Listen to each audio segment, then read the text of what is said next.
పాండవ తీర్థం. ఇది తిరుమల కొండ మీద ఉన్న చాలా అద్భుతమైన ప్రదేశం. కానీ 90% ఎవ్వరికీ ఈ ప్లేస్ గురించి తెలీదు. నెక్స్ట్ టైం తిరుమల మీరు వెళ్తే ఖచ్చితంగా ఈ ప్లేస్ మాత్రం విజిట్ చేయండి.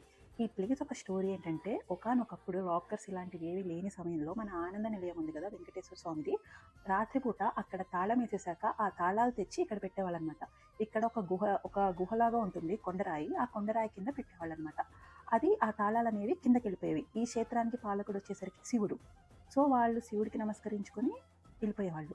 దాని తర్వాత తెల్లారాక వచ్చి సుప్రభాత సేవ ముందు మళ్ళీ రుద్రుడికి నమస్కరించుకొని అడగంగానే ఆ తాళాలు అనేవి పైకి వచ్చేసేవన్నమాట. అలా ఎవరు పడితే వాళ్ళకి రావు. ఓన్లీ వెంకటేశ్వర స్వామి గుడికి సంబంధించిన పురోహితులు మాత్రమే వచ్చి అడిగితే వాళ్ళకి మాత్రమే వస్తాయన్నమాట. అది కాకుండా ఇంకోటి ఏంటంటే, పాండవులు యుద్ధం చేశాక ఆ యుద్ధంలో చాలా మంది బ్రాహ్మణుల్ని కూడా వాళ్ళు సంహరిస్తారు. బ్రాహ్మణ హత్య అనేది చాలా పాపం అనమాట.